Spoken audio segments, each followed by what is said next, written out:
네, 안녕하세요. 저는 아까 소개받았다시피 촛불청소년인권법 경기재정연대에서 공동집행위원장으로 활동하고 있는 트리라고 합니다.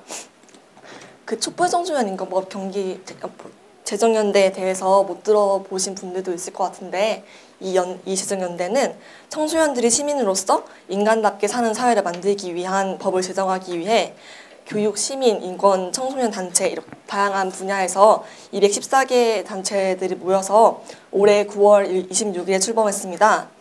그리고 울산, 경기, 강원, 제주 이런 지역에서도 지역재정연대가 출범했고 경기재정연대는 지난 11월 2일에 만들어져서 활동하고 있습니다.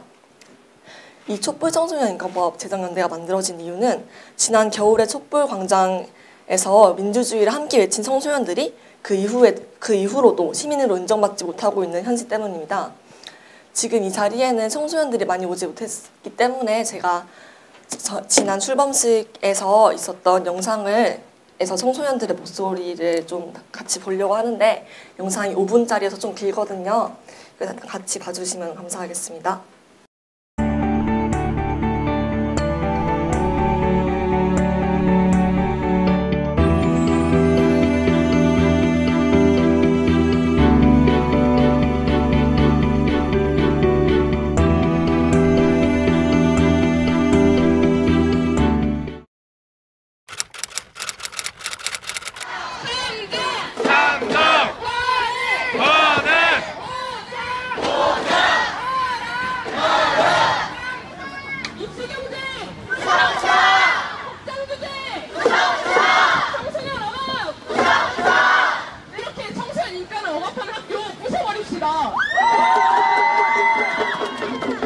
청소년도 시민이다!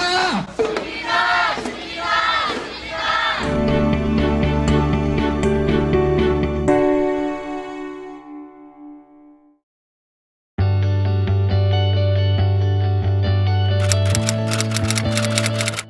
10월에 박근혜 게이트가 터지고 나서 처음으로 집회라는 것에 나와보게 됐습니다. 나도 시민으로서 가만히 있어서는 안 되겠다라는 생각을 가지고 처음 촛불 집회 전국에 뛰어들게 되었습니다.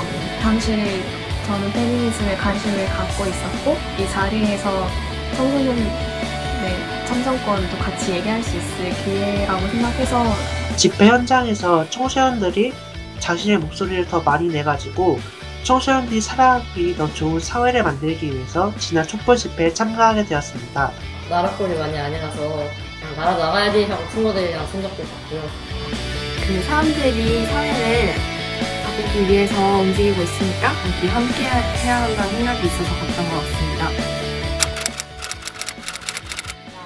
촛불 집회 이후 많은 것들은 달라졌지만 청소년 인권만큼은 그대로라고 생각합니다. 제가 정치에 관하여 이야기를 꺼내게 된 순간 너는 아직 나이가 어려서 모른다, 그런 얘기하면 못 쓴다 라며 평가받고 발언권마저 무시되고 있기 때문입니다. 시민들의 목소리를 들으라고 외쳤던 촛불 이후에도 청소년은 여전히 어리기 때문에 중요하지 않은 존재로 여겨지고 있는 것 같습니다. 촛불 집회 이후에 많은 것들이 바뀌었습니다. 그러나 청소년으로서의 인권 변화는 없었다고 생각합니다. 청소년 인권 문제는 계속해서 뒤로 밀려나고 있습니다. 청소년 인권에 대해 사람들은 무감각합니다.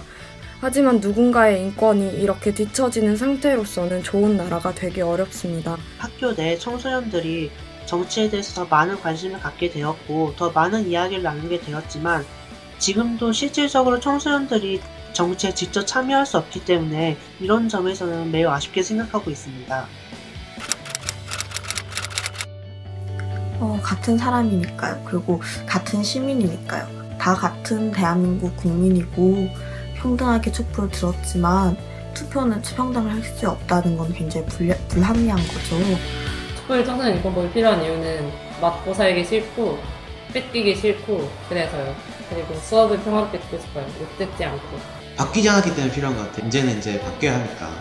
인권 친화적인 학교로 나아가기 위해서는 더 크게는 학생 인권 조례가 없는 지역들의 학교들도 바꿔내기 위해서는 법이 필요하다. 우리가 선택한 법 그리고 우리가 선택한 질서를 만들어 나가는 것이 가장 중요하다고 생각하는데 그것들의 첫 단추도 바로 촛불청소년 인권법이라 생각해서 제가 고등학교 학교를 졸업해서 인권을 찾는 게 아닌 지금 제 인권을 찾기 위해서 필요하다고 생각해요.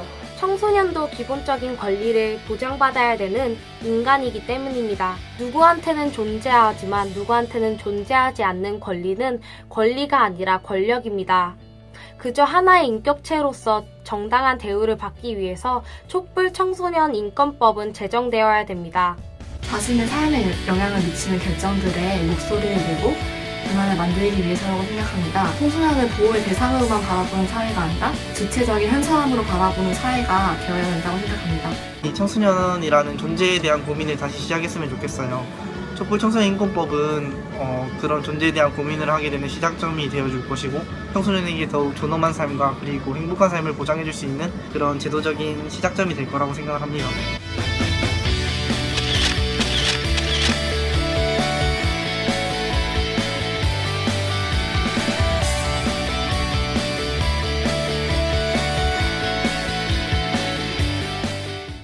촛불 청소년 인권법, 촛불 청소년 인권법, 촛불 청소년 인권법, 촛불 청소년 인권법, 촛불 청소년 인권법 촛불 청소년 인권법을 제정합시다.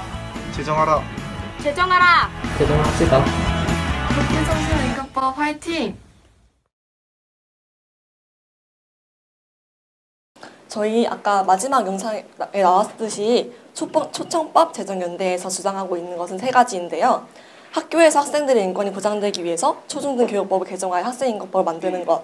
그리고 2번째로는 청소년을 위해서가 아니라 통제하기 위해 만들어진 듯한 현재의 법을 넘어서기 위한 아동청소년 인권법 제정. 그리고 제일 주력해서 활동하고 있는 사안인 청소년 참정권 보장법 제정이 있습니다.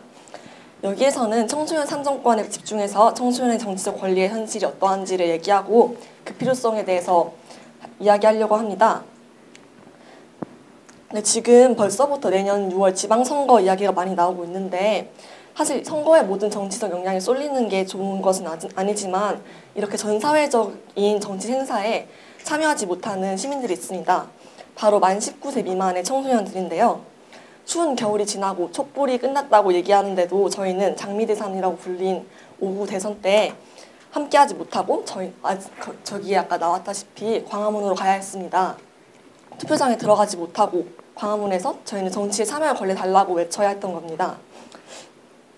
지금 청소년들이 정치에 의견을 내는 통로는 꽉 막혀 있다고 할 수 있고 거의 없다고도 할 수 있는데 기프소는 만 19세 미만의 이상만 출입 가능한 노키즈 존이고 공직선거법에서는 미성년자의 선거운동을 금지하고 있기 때문에 만 19세 미만의 사람은 선거운동 기간에 SNS에 나는 어디에 누구를 지지한다 라고 쓰는 것만으로도 불법이라고 합니다. 그리고 정당법에 따르면 정당에 가입도 할 수 없습니다. 그래서 저희 초청법 제정연대에서는 선거권, 피선거권, 정치와 선거에 대해 말할 권리, 정당 활동의 자유를 보장하기 위해서 선거권과 정당법을 개정하라는 요구를 하고 있습니다. 선거권과 피선거권, 주민말의 연령은 적어도 만 16세, 늦어도 만 18세까지는 참정권이 보장되도록 하는 것이 저희의 목표입니다. 여기에서 왜 적어도 만 16세를 주장할까라는 의문이 들 수도 있을 것 같은데 일단 오스트리아나 아르헨티나, 브라질 같은 6개국의 나라에서는 만 16세까지 이미 참정권 보장을 하고 있고 그리고 만 16세까지 내리려는 움직임도 세계 곳곳에서 벌어지고 있습니다.